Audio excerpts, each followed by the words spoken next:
Good morning. Good morning. Lila Watt, formerly known as Sister Dominic Marie.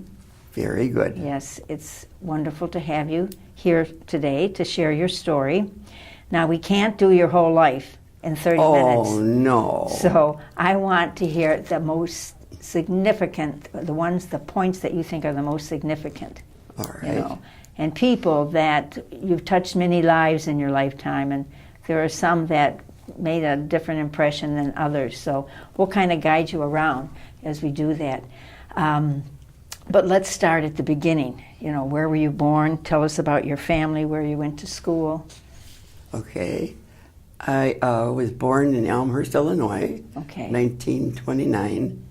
And the 29 seems to have followed me around a whole lot in my lifetime. More things happen on the 29th, but that's all right. That's interesting. I don't get too hyper when I look at the calendar and say, oh, it's the 28th. Oh, watch out, the 29th is So you coming. were born on the 29th Yes. and 29. Mm-hmm. Yes, so I really have thought about that many a times over the years, the 29 part. Mm-hmm. And of course, right before 30, so I could enjoy that. It was great that our community was so represented in the world and in our country. Mm-hmm. We were particularly well known here in Michigan, Illinois, so I had the benefit of going to both places. I was from Illinois, so anytime we'd go there, I always got a big kick out of it and loved Michigan. So you grew up in Illinois. Tell us about your family life, where you went to school. Did you have brothers and sisters, your parents? All right. I had two wonderful parents, but unfortunately, my father died of pneumonia when I was only 11. Oh. And so that was a terrible loss.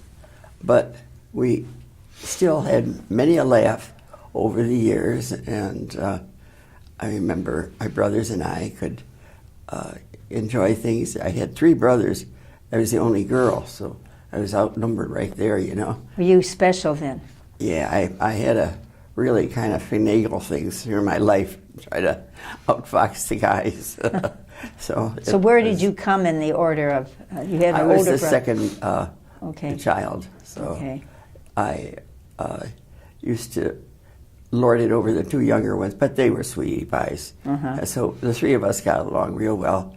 The oldest one loved himself very much, and so he was 5 years older than me and more so over them then, so it was like the three against the one poor guy. I see, so the three of you were closer perhaps. Oh, yeah, we were. But we had lots of fun times, and there were strange, funny things that happened. I remember, tell us about a funny time growing up. One time, Mom and Dad were wondering why was I crying, and I was crying away. And they asked me, well, what gives with you, and I said, I have to go out of here. I have to what? I have to go out of here, because I heard them talking about all foreigners had to leave. They had to leave because they weren't from this country. And I was from the foreign country of Elmhurst, Illinois. Oh, you thought that? Oh, God. So it kind of calmed me down, and I thought, okay, whew, I can stay longer. Isn't that interesting? I liked it here. Over the years, I've only learned to love it here in the United States. I think we're so blessed and have so many nice things that are going our way. So where did you go to school? I went to Josephinum High School, and I had sisters from other communities teach me in grade school and high school. Sisters of St. Joseph were a couple of different types in the 8 years of grade school. And then in college, I met with the Adrian Dominicans, which I appreciated a whole lot. I enjoyed the fact I could hear them laughing and having Where good did you times. go to college? I went to Siena, and so I remember being across the building from those that were in other communities, and ours would be laughing away and everything. And I thought, when it came time to decide if I wanted to go into the convent, I'm for the ones that are laughing.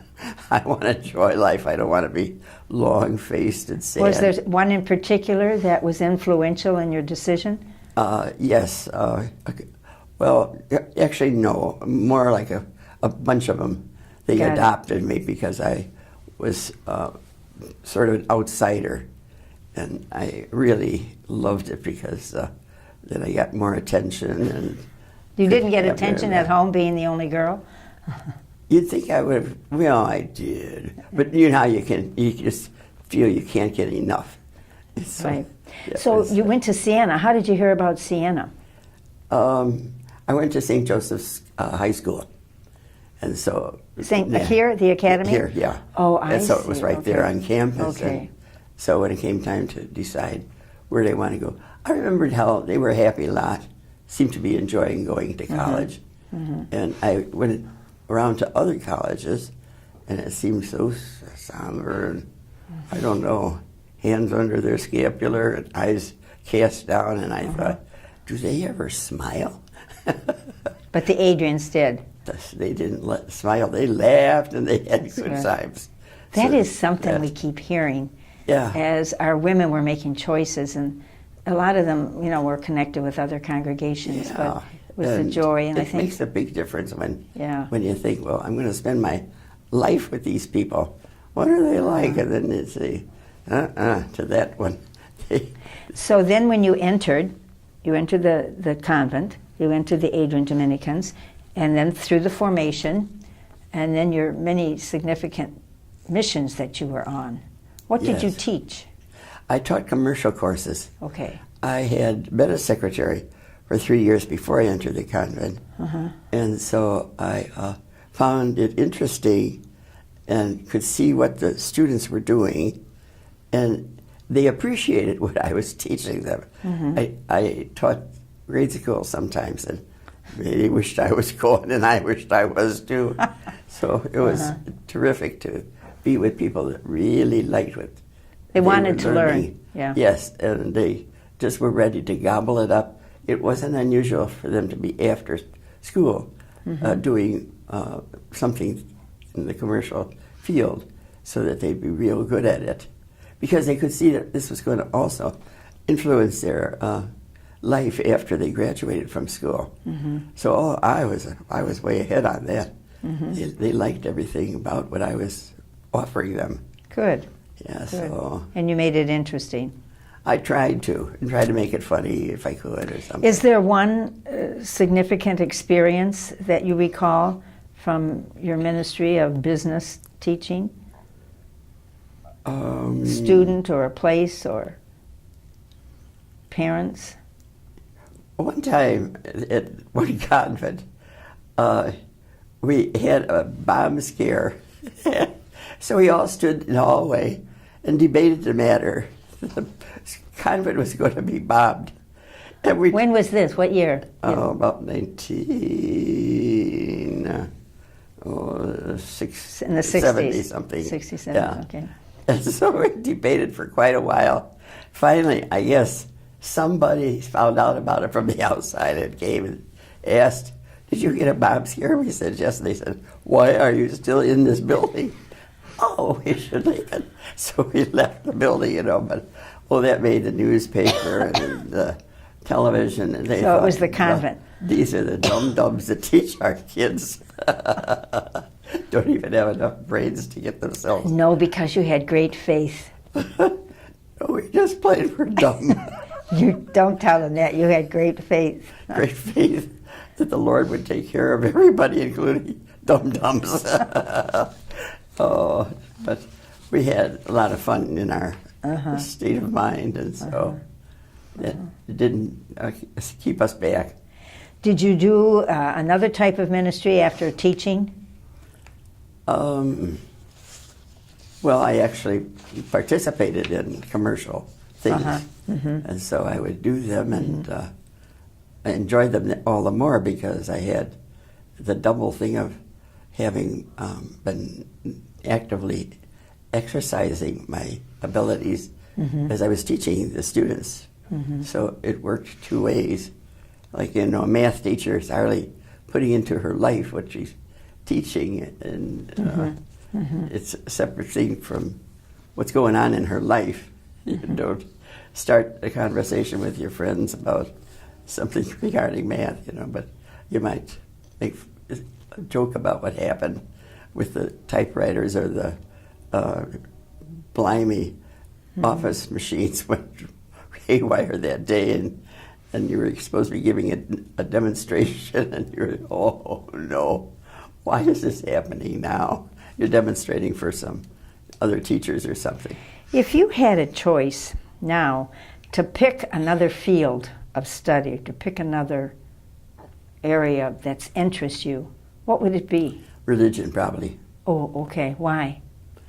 Because that's what we're all about. and I just felt that would draw me closer to God. If I'd be thinking about Him, not only in the work that I was doing during the day, but in preparation for it and what have you. And just loved God and wanted to get closer and closer to Him. Him, her. So how did you do that? You didn't go on and study, so to speak, theology, but how did you draw yourself closer? Well, we had many opportunities of prayer during the day, and after hours of work, too, and including what we were doing while we were working. So it just was a smorgasbord of all kinds of things we could do, honoring God.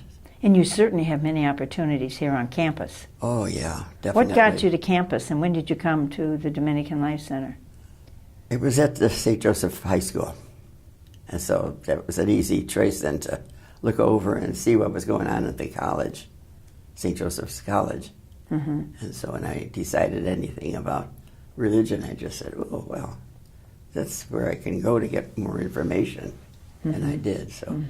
When did you come here on campus to the Dominican Lives Center? Well, I actually came on campus in about 1950-ish, or, 1950. And that's when you entered? Yes. Yeah, and then you had a full life after you made profession, and you were sent out to the various places that you went. Yes. And it looks like most of them were in Michigan and Illinois. That's true. Florida, too. Florida. Loved Florida. That's right. Well, of course, West Palm Beach, St. Anne's. Well, why wouldn't I then? Yeah, that's right. And teaching at St. Anne's, you also had the privilege of meeting wonderful people of like meeting you. wonderful people. But I mean, you also did some of the duty of the boarders. Oh, that was a big thing. That was that was not your that cup was of tea. not the greatest joy in the world. It was like, oh no, what time is it, oh Lord? Did you take study duty? Oh, I studied.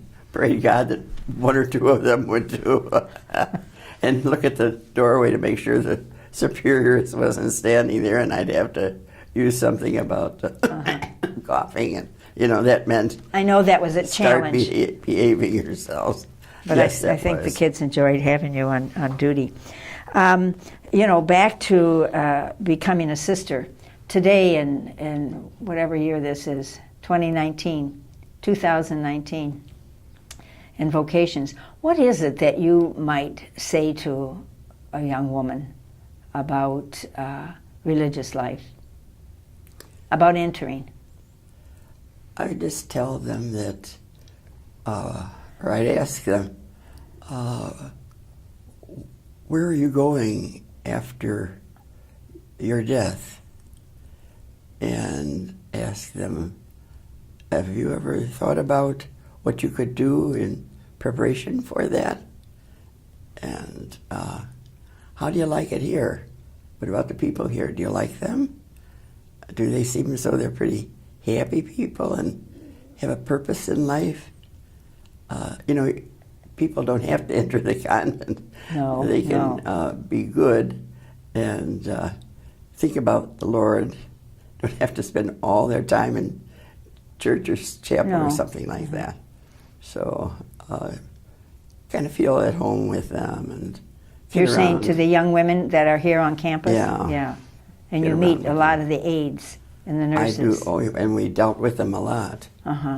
dealt with them more than we did with our own sisters, because they were all busy doing their schedules and dealing with different people, and so you had to adjust your life according to the people you were really working with, spending time with.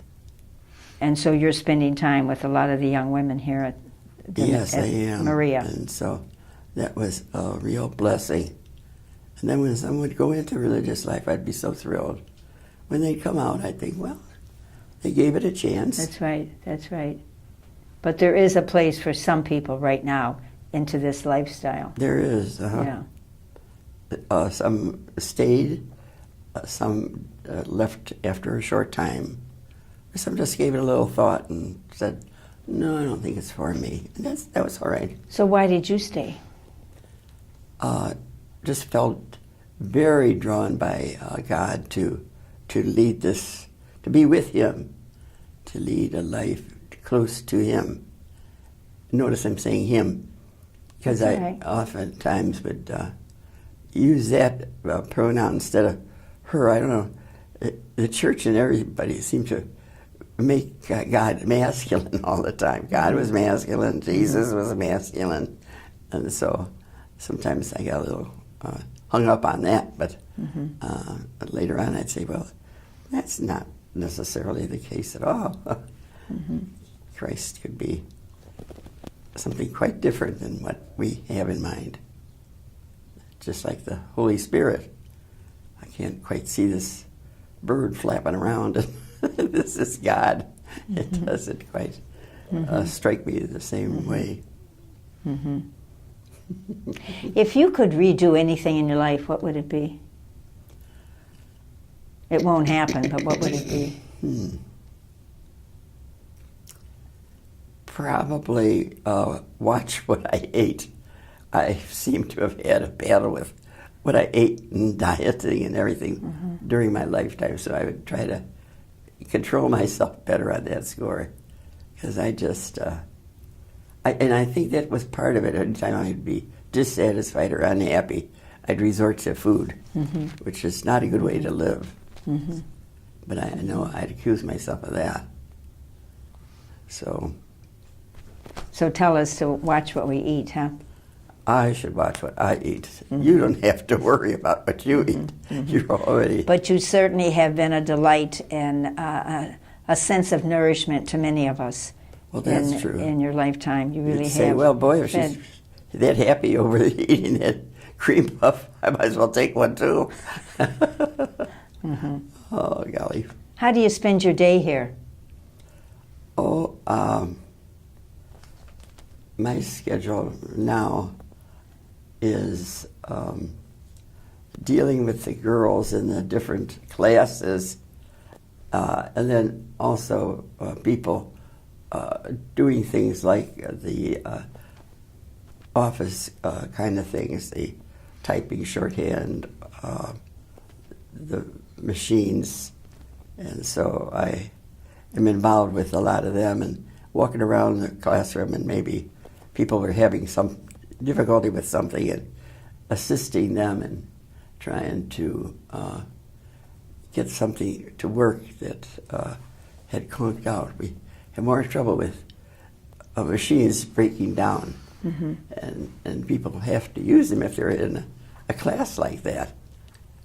But then we, of course, had the resource that they also were learning shorthand, so you could switch into shorthand while they were in a dilemma about there was absolutely no machine available for them to use. Okay, back to this time of your life. You did work for a while in some of the chapter offices for the congregation. Oh, yes, I did. I loved that. Oh, that's nice. I really did. I worked with great sisters, and I didn't even have to call them. I mean, we were buddies. We were pals working for the Lord, and so that was a delight.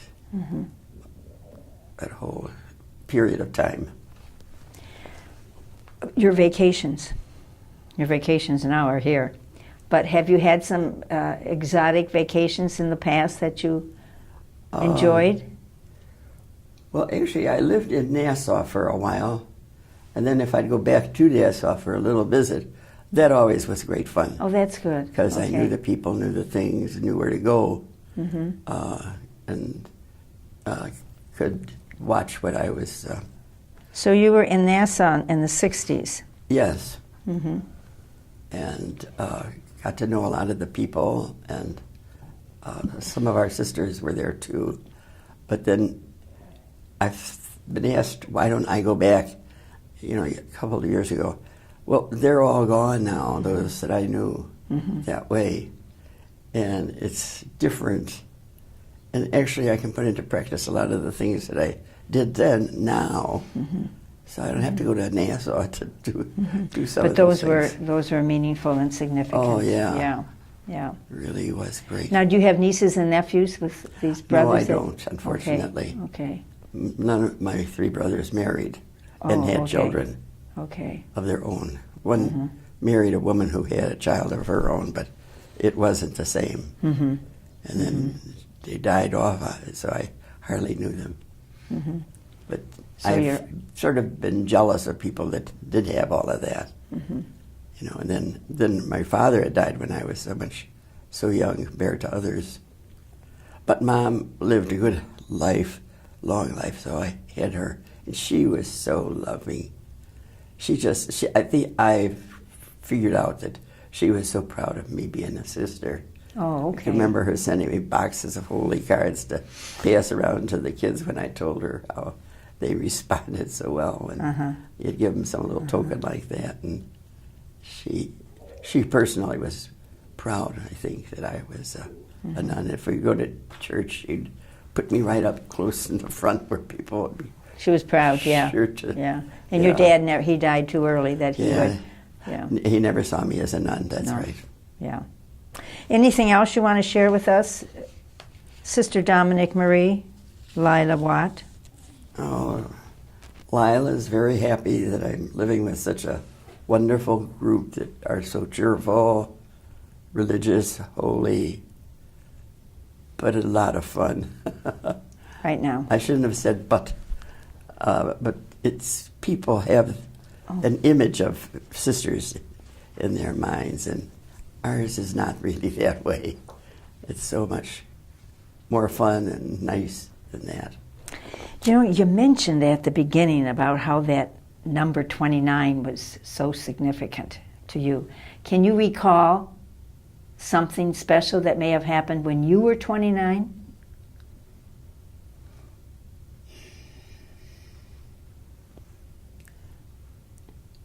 No, I think other times in my life on the 29th that were good, but on the 29th of 1929. Yeah, I can pick up something and say, wow, that was really something that day. Or the 29th of January, or the 29th of April, or the 29th. Yeah. There's sort of a lot of other dates, too. It didn't have to be the 29th. Yeah. Mm-hmm. So that's it? That's all you want to tell us? That's great, hearing about your story and your family. And I think it's wonderful that we're doing this. Because, you watch these? Oh, I watch every one of them. Do you? Because we really don't know our sisters as well as we do after we've watched them share their experiences of their lives. It's been very refreshing to me. So could you just speak into the camera and say, sisters, when Peg comes and invites you to share your story. If you heard that part of Peg's pep talk about trying to have her come, be sure to let her come and have a visit with you, because she really helps to answer the questions. I wondered, when I heard about doing this, I thought, oh no, am I going to do this? But notice the questions that she asks are so good, they are so meaningful, that any nimwit could be able to give some edifying answers. And I think you said it's part of our history. And we are part of our history. And we need to tell our part, because nobody else knows it. And we've had many experiences that we've touched so many lives, and so many lives have touched us and our congregation. And people wonder, what gives with all this laughing and everything and cheerfulness? And it just was a case that was the way that we lived. Right. You wouldn't see people going around with long faces. If they did, they were surrounded by people to cheer them up, because they couldn't stand to see anybody like that. Yeah. And it would, if they had sorrowful losses or something, they'd want to give them a real bright, sunshiny look on life. Okay, this is your last chance before we close up. That's it? That's it. I think that you've covered a lot. Thank you. Of Well, things. thank you again, Lila, Yes, for doing this. And welcome, we'll Peg. let you know when it's on TV. And in the name of the congregation, thank you for who you are and what you've been and how you've been able to preach And the I could good news. throw that right back Yeah. at you, too. Thank you. You've been a real And joy, and I've loved having you in my life. Yes, ditto, ditto. Very good. Thank you so much.